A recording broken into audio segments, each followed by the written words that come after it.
Guys, welcome back to my YouTube channel. If you're new to this channel, please subscribe.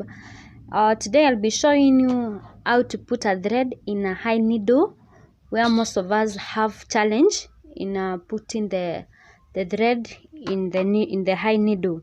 So I'll need this. This is the thread. This is the high needle. So most of times you find that many have challenge while putting the thread in the needle. So you sometimes you try using this thread, then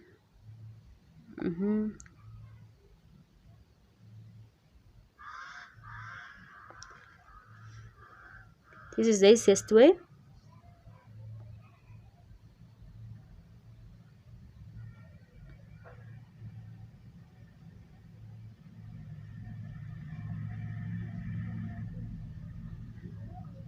Like this, within a second you are through.